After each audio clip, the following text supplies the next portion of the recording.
Hello from Kingfisher, Oklahoma. We're coming at you today. We've been through Job, Psalms, Proverbs, Ecclesiastes. These are all wisdom and poetry books, and we're finishing out the set with Song of Solomon. Now, there are different takes out there on what Song of Solomon really is about. Some people think it's God's love for Israel. Some people think it's an allegory on Christ and the church. Some people say it's an extended metaphor of marriage and some other things. Some just take it as literal poetry about strong human emotions, including love and intimate love in marriage. And so wherever you fall on that, we can still enjoy the word pictures of the poetry and enjoy what God has included in the scriptures. So without further ado, let's jump into Song of Solomon, chapter 5. I'm come into my garden, my sister, my spouse. I have gathered my myrrh with my spice. I've eaten my honeycomb with my honey. I've drunk my wine with my milk. Eat, O friends. Drink ye. Drink abundantly, O beloved. I sleep, but my heart waketh. It is the voice of my beloved that knocketh, saying, Open to me. My sister, my love, my dove, my undefiled, for my head is filled with dew, and my locks with the drops of the night. I've put off my coat, how shall I put it on? I've washed my feet, how shall I defile them? My beloved put his hand in the hole of the door, and my bowels were moved for him. I rose up to open to my beloved, and my hands dropped with myrrh, my fingers with sweet-smelling myrrh upon the handles of the lock. I opened to my beloved, but my beloved had withdrawn himself, and he was gone.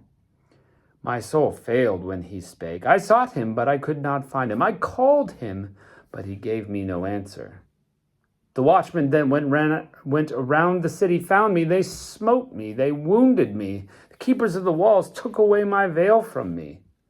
I charge you, O daughters of Jerusalem, if you find my beloved, that ye tell him that I am sick of love. What is thy beloved more than another beloved, O thou fairest among women? What is thy beloved more than another beloved, that thou dost so charge us? My beloved is white and ruddy, the chiefest among 10,000. His head is as most fine gold. His locks are bushy and black as a raven. His eyes are the eyes of doves by the rivers of waters, washed with milk and fitly set. His cheeks are as bed of spices, as sweet flowers. His lips like lilies, dropping sweet-smelling myrrh.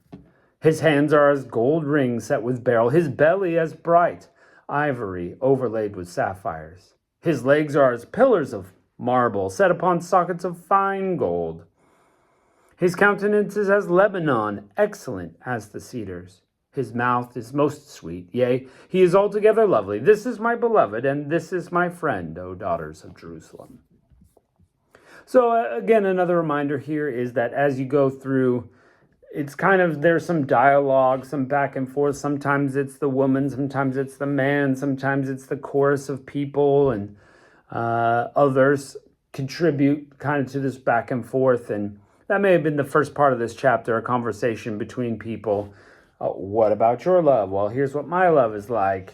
And they're talking back and forth. But clearly, she describes her love. And of course, you know, poetry is not always to be taken literally. It's to put in your mind pictures. You know, does he really have his head fine gold? You know, are his eyes really milk? No, but it's the picture. So we get that sort of poetic word pictures to incite the imagination about this manly man that she loves so much. We get that.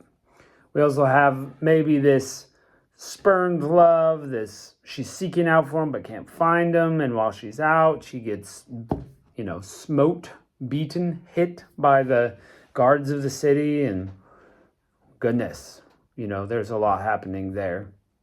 So, and the type of poetry too, you see kind of that repetitive nature that we've seen a few times as we go through the poetic section. when they're talking back and forth. What is thy beloved more than another beloved?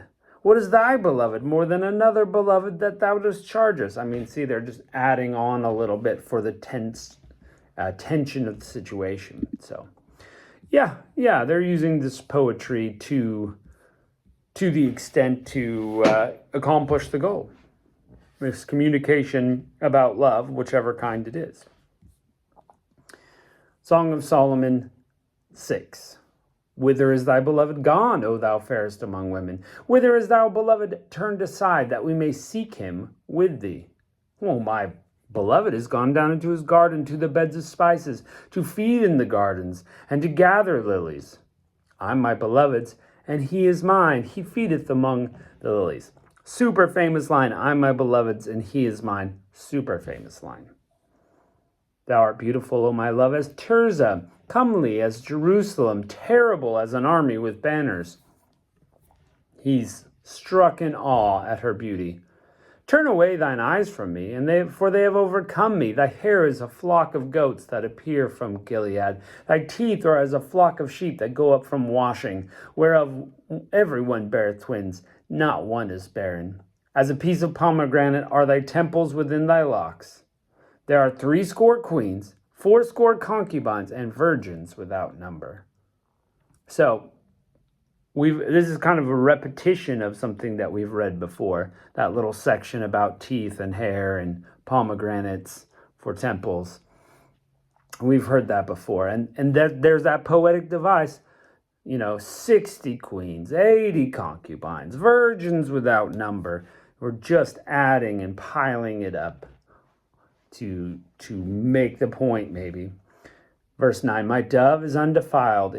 My undefiled is but one. She is the only one of her mother. So, comparison there. You've got all these queens and concubines and virgins, but there's only one of my beloved. That's a compliment. That's a great compliment. Write this down, fellas. That's a compliment. There's only one of you. My dove, my undefiled is but one. She is the only one of her mother. She is the choice one of her that bare her.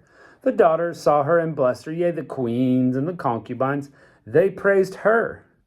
Who is she that looketh forth as the morning, fair as noon, clear as the sun, and terrible as an army with banners?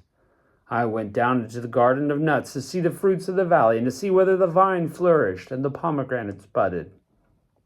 Wherever I was aware, my soul made me like the chariots of Aminadab. Return, return, O Shulamite, return, that we may look upon thee. What will you see in the Shunammite? As it were the company of 2 armies. So, what? Armies and armies with banners. How is that a compliment? I don't know. It must have meant something to the person. I'm sure if somebody said, you're as terrible as an army with banners. We don't see it as a compliment, but just rest assured it was. He's awe-inspired. If you saw, as far as the eye could see an army and men and banners and this great camp, you would just be in awe. And that's how I kind of take it. Maybe you take it a different way. You can put it down there in the comments. I thought this part was interesting, this last bit. She really talking to the Shulamite and saying, look, we want to look at you now. But if you remember in the first few chapters, she was like, don't look upon me because I'm dark. The sun burned me when I was out working because my brothers made me work in the garden and work outside. So the sun burnt me and made me very dark. But here it's like, we want to see you. You're so beautiful. We want to see you. So interesting comparison from chapter to chapter there. So, yeah, more great poetry. So, hope you enjoyed it. Thanks for joining us today, and we will continue on finishing out the book of poetry as we go. So, we'll catch you next time.